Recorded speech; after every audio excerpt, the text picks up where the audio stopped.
ساتھ جو ہے اس وقت تمام سازشیں ایک طرف، لیکن سر سب سے بڑا معاملہ یہ کہ جو مہنگائی ہوئی ہے پی ٹی آئی ذمہ دار ہے. دیکھیں ابھی یہ اقبال بھائی نے ایک بات کری کہ جی کوئی بھی پارٹی پیٹرول کے پرائسز بڑھا کے خوش نہیں ہوتی. ٹھیک ہے، لیکن بات یہ ہے کہ آپ کو تو لایا ہی اسی لیے گیا تھا. دیکھیں آپ کو تو لایا اسی لیے گیا تھا. یہاں پہ جو خوش ہو رہے ہیں وہ آئی ایم ایف اور ورلڈ بینک ہے جو خوش ہو رہے ہیں، جو کبھی نہیں چاہتے کہ پاکستان جو ہے ان کے شکنجے سے نکلے یا آزاد ہو یا اپنی پالیسی خود آزاد خارجہ پالیسی بنائے. یہی وجہ بنی تھی جو ہمارے اچھا. دوسری بات یہ ہے کہ اب آ جائیں، یہ دراصل ان سے چل نہیں رہا، ان سے دراصل ابھی ملک سنبھالا نہیں جا رہا. لوڈ شیڈنگ کی اس وقت جو صورتحال ہے پورے پاکستان میں اور کراچی میں جو خصوصاً ہے، پی ٹی آئی اپنے ساتھ بجلی تو نہیں ساتھ لے کے چلی گئی، بجلی تو موجود ہے نا، گریڈز میں موجود ہے، سب جگہ موجود. اس کو مینیج کریں، کیوں نہیں مینیج کر رہے ہیں؟ 350 میگا واٹ بجلی کراچی کو اضافی دی گئی تھی کہ چونکہ مین ہب ہے، 70% ریونیو جنریٹ کرتا ہے. یہ انہوں نے آتے ہی جو ہے مفتیٰ اسماعیل صاحب نے وہ بجلی نکال کے واپس لے کے چلے گئے ادھر وہاں پہ. اب مجھے یہ بتائیں کہ آپ یہ کراچی شہر، یہاں پہ جو مین طبقہ ہوتا ہے کسی بھی ملک کے اس میں معیشت میں، وہ ایک مزدور طبقہ ہوتا ہے. اور مزدور جتنا بھی اس وقت کا ہے وہ سارے مضافاتی ایریا میں رہ رہا ہے. میری رہائش ایک اچھے علاقے، مطلب مڈل کلاس ایک علاقے میں ہے، لیکن وہاں پہ لوڈ شیڈنگ نہیں ہوتی تھی. لیکن ابھی دن میں تقریباً 4 مرتبہ 1 گھنٹے 1.5 گھنٹے کی لوڈ شیڈنگ ہوتی ہے. اور جو مضافاتی ایریا ہیں وہاں 2 گھنٹے کی لوڈ شیڈنگ. اچھا، مضافاتی ایریا میں چونکہ مزدور رہ رہا ہے، اب یہ مجھے بتائیں کہ صبح اس کو بیچارے کو کام پہ بھی جانا ہے، مزدور آپ اس کو رات کو جگا رہے ہیں. اچھا سر، یہ تو بجلی کی تو بالکل ہم بات کر لیتے ہیں، پوچھ لیتے ہیں. اگر حکومتی اقدامات کی بات کی جائے، ابھی تقریباً 25 لاکھ میٹرک ٹن جو ہے وہ آئل جو ہے وہ ملیشیا سے اور انڈونیشیا سے منگایا جا رہا ہے تاکہ تیل کی قیمتوں میں بھی کمی آ سکے. کھانے پکانے کے جو تیل ہے اس میں 600 روپے تک پہنچ گئی. سر یہ کچھ بہتر اقدامات بھی تو کر رہے ہیں. دیکھیں کریں، ہم تو کہتے ہم نے تو یہاں تک ان کو کہا تھا کہ جی آپ ریشیا، بلکہ خان صاحب نے تو ان کو ایڈوائز کیا کہ جی آپ ریشیا سے کوئی معاہدہ نہیں ہوا، کوئی بات نہیں.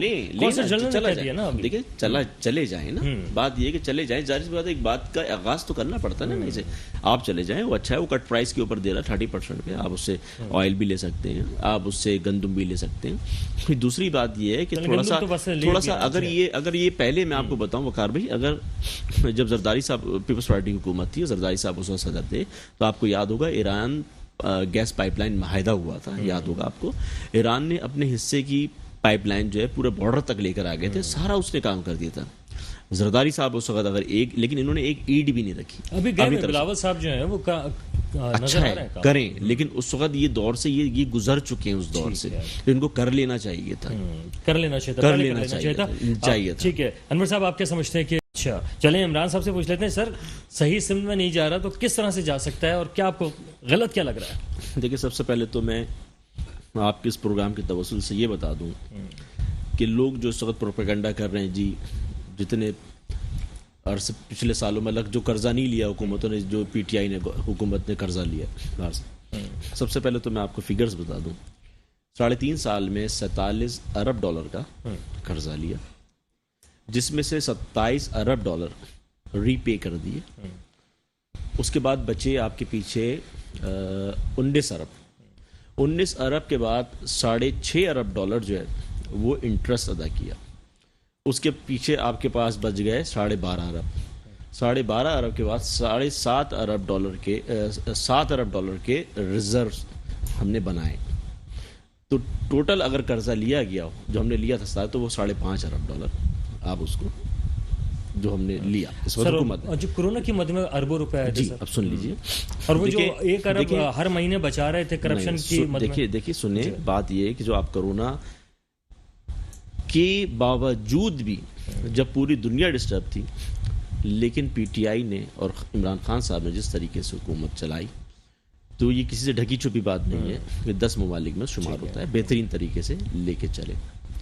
پھر دوسرے آپ کہہ رہے تھے کہ جو اربوں، دیکھیں کرپشن کے حوالے سے خان صاحب کا کہنا تھا کہ ہر مہینے جو ہے وہ 1 ارب کی تو کرپشن ہو جاتی ہے. دیکھیں تو وہ بچائی ہوگی نا سر. دیکھیں کرپشن بیسیکلی ہمارا جو نعرہ تھا، نعرہ یہی تھا کہ جی ہم نے کرپشن سے اس پاکستان کو پاک کرنا ہے، اور جنہوں نے لوٹا ہے ہم نے ان کو شکنجے میں لے کر آنا ہے. پھر دوسری بات یہ کہ آپ جو کہہ رہے ہیں فنڈز جو باہر سے آئے، تو وہ فنڈز جو آئے تھے تو وہ امداد کی صورت میں آئے تھے، جس کے ایک ایک تمام چیزیں وہ پیپرز کے اوپر ہیں کہ کہاں پہ دیں اور کہاں پہ لگائی گئیں، وہ جو ویکسینیشنز تھیں اور دوسرے ویسے سر آہستہ آہستہ کر کے بہت سارے خفیہ اکاؤنٹس، خفیہ چیزیں سامنے آنا شروع ہو گئی ہیں، وہ کیا ہے؟ کیا الزامات ہیں؟ کیونکہ باقاعدہ فیکٹس اینڈ فگرز لے کے کبھی مصدق ملک صاحب بیٹھے ہوتے ہیں، کبھی رانا ثناء اللہ بیٹھے ہوتے دیکھیں میں آپ کو ایک بات بتاؤں، بات یہ ہے کہ جتنے بھی جو کیسز بنے جن کی وجہ سے یہ شہباز شریف والے نون لیگ والے پریشان ہیں یا پیپلز پارٹی والے، تو انہوں نے نون لیگ نے اپنی حکومت میں زرداری صاحب کے لیے بنائے تھے اور زرداری صاحب کی حکومت میں ہی نون لیگ کے خلاف بنائے گئے تھے. پی ٹی آئی نے تو کبھی کوئی نیا کوئی کیس نہیں ایسا اور آپ لوگوں کے خلاف ان دونوں نے مل کے نہیں. اب سن لیجئے نا، بات یہ ہے کہ جو خفیہ اکاؤنٹس اور ایکس وائی زیڈ جو اس طرح کی باتیں کر رہے ہیں، اگر لیٹ سپوز ہمارے آئے تھے درمیان بھی ایسے لوگ آئے تھے جس میں جہانگیر ترین تھے، علیم خان صاحب تھے اور دوسرے لوگ تھے، تو آپ دیکھ لیں کہ اس وقت وہ پارٹی کا حصہ نہیں ہے. اسی طریقے سے جو لوٹے تھے وہ بھی ہماری پارٹی کے، ان کو خان صاحب نے ڈی سیٹ کر دیا. تو سب سے پہلے تو آپ اس بات کو ذہن نشین کر لیں کہ غلط لوگوں کا پارٹی کے اندر کوئی تعلق نہیں ہے. تنقید کرنے والے اکبر ایس بابر بھی نہیں ہے، وہ کر لیں تنقید. جو دیکھیں تنقید اگر جو کر رہے ہیں وہ تو تنقید کر رہے ہیں تو ثابت کر دیں. اچھا سر میں ذرا آئیں گے سر، اگر آپ نے اچھا کام کیا تو آپ آئیں گے. اچھا جی آ جائیے. یہ کہتے ہیں ٹھیک ہے جی عوام ووٹ دے گی. ہم تو چاہ رہے تھے E V M machine, electronic voting machine, ہم چاہ رہے تھے نا اسمبلی میں لے کر آئے تھے کہ جی آپ بھی ہمارے ساتھ کھڑے ہوں اور اس کو بل پاس کروائیں تاکہ یہ دھاندلی تو ختم ہو نا. انہوں نے اس کے اوپر نہیں کیا بلکہ اس کے اگینسٹ انہوں نے بل پاس کروا لی، اس کو ختم ہی کر دیا. اوورسیز کے لیے ہم نے کہا جی ان کو ووٹنگ کا آپ حق دیجیے. انہوں نے ان کو بھی ووٹنگ کا حق نہیں، جبکہ ان کے پیسوں سے ریمیٹنسز کے اوپر آپ کے زر مبادلہ اور کتنا آپ کو پاکستان چلانے میں ان کا ایک کلیدی کردار ہے. ٹھیک ہے، تو آپ اس بات یہ جس بات کو کہہ رہے ہیں اگر ایسا ہی تھا تو ان کو چاہیے تھا کہ ای وی ایم مشین کر دیتے نا، تاکہ پتہ چل جاتا دودھ کا دودھ پانی کا پانی ہوتا. بھائی دیکھیں سر ای وی ایم کے بغیر بھی تو عوام اگر آپ کو ووٹ دینا چاہے گی تو وہ تو نکلے گی. دیکھیں آپ کو پتہ ہے اس شہر کے اندر 2013 کے الیکشن میں جب پی ٹی آئی نے کلین سویپ کر دیا تھا، لیکن جب روڈوں پہ نکلے ہیں تو نالوں پہ دیکھیں تو وہ جو پرچیاں تھیں ووٹوں کی، بیلٹ وہ جو تھے پیپرز تھے وہ روڈوں پہ اڑ رہے تھے جس کے اوپر ٹھپے لگے ہوئے تھے بلے کے اوپر. دوسری بات آ جائیں کہ یہ جو بجٹ دیکھیں، بجٹ 1700 جو کچھ ارب روپے کا پیش کیا ہے، تو انہوں نے خود اقرار کیا ہے کہ 1600 کچھ ارب روپے کی آمدنی ہے اور 1700 روپے. تو یہ تو پہلے تو آپ چلے جائیں کہ خسارے کا بجٹ ہے. ٹھیک ہے، اچھا یہ آج سے تو پیش نہیں ہو رہا، یہ تو کئی عرصے سے حکومت میں تو ہمیشہ رہی ہے، پیپلز پارٹی رہی ہے 14 سال سے. جی بالکل. تو یہ مجھے بتائیں کہ یہ ان 14 سالوں میں یا اس سے پہلے چلے ہیں تو یہ آج تک ایک ایمبولینس سروسز تو دے نہیں سکے. 1122 لائیں سر، یہ ابھی لے کر آئے نا، یہ ابھی لے کر آئے نا. میں کہہ رہا ہوں آپ بات کر، آپ ایک عرصے چلے جو اربوں روپے کی بجٹ پیش کرتے ہیں. اچھا ٹھیک ہے، K4 یہ کمپلیٹ نہیں کر سکے. انٹیریئر سندھ کے اندر یہ پینے کا صاف پانی نہیں پہنچا سکے. ہر علاقہ ہے وہاں سے ایم پی ایس بھی بنتے ہیں، ایم این ایس بھی بنتے ہیں. تو پھر دوسرا وہاں پہ جو اس وقت حالات ہے جو آپ خود بھی سمجھتے ہیں، اس کو ایڈمٹ بھی کیا چیف جسٹس صاحب نے جو سابق تھے، انہوں نے کہا جی یہ 9 ارب جو تھے وہ کہاں لڑکانہ پہ کدھر لگائیں. تو بلکہ اب مطلب شرم کی بات ہے. پھر دوسری بات یہ ہے کہ لیکن یہ اتنے ایکسپرٹ ہیں کہ اس خسارے کے بجٹ میں سے بھی اپنے فائدے کے لیے فائدہ اٹھا لیں گے. سر وہ تو کہہ رہے ہیں ٹیکس فری بجٹ ہے، ترقیاتی کام بھی رکھے ہیں، اتنا بہترین بجٹ ہے سر. پھر اور آپ نے جو ہے نہ صرف سندھ بلکہ پنجاب میں جس طرح سے ریئیکشن دیا، ہم اچھی باتیں کر کے تو ایک دوسرے کو خوش کر سکتے ہیں. اچھا، لیکن جب آپ گراؤنڈ میں اتریں گے تو پھر آپ کو پتہ چلے گا.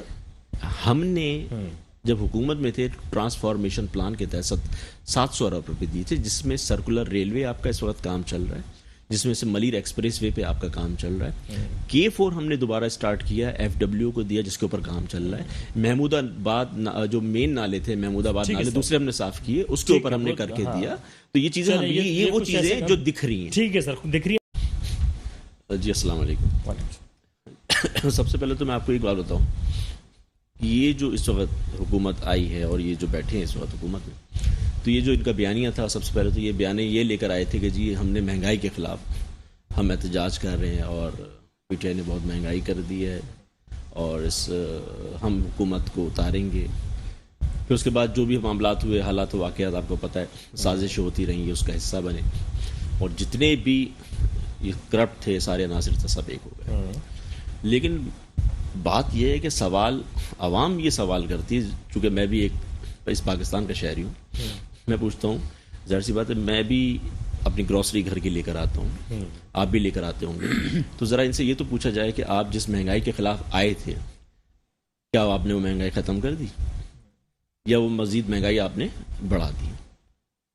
پیٹرول پہ 60 روپے، آج تک 70 سال تاریخ کے اندر ایسا نہیں ہوا، نہ کسی نے دیکھا کہ ایک دم 60 روپے جو ہے وہ پیٹرول کے اوپر بڑھا دیے گئے. اس طریقے سے آئل پہ 206 روپے لیٹر پہ بڑھائے گئے، 600 کچھ کو آئل کر دیا. جو 20 کلو کا تھیلا آٹے کا ہمارے دور 1400 روپے کا ملتا تھا، وہ 1900 روپے پہ چلا گیا. دودھ جو بیسک نیسیسٹی ہے بالکل وہ سر، 170 بالکل سر، یہ ساری چیزیں ہیں. اچھا، لیکن عمران بھائی ایک اس میں جو سب سے اہم معاملہ ہے، کیا اگر آپ کی حکومت ہوتی تو کیا اس سے زائد قیمت نہیں ہو چکی ہوتی؟ دیکھیے اب ہم اس کے اوپر بھی معاہدوں کے تحت جو کہ آئی ایم ایف سے سن لیجیے، یہ پہلا سابق وزیر اعظم ہے جس کے اوپر الزام یہ لگا کہ یار یہ لوگوں کو، عوام کو چیزیں سستی دیتا تھا، یہ عوام کو سبسڈی دیتا تھا. یہ الزام لگا رہے ہیں. سر جب تک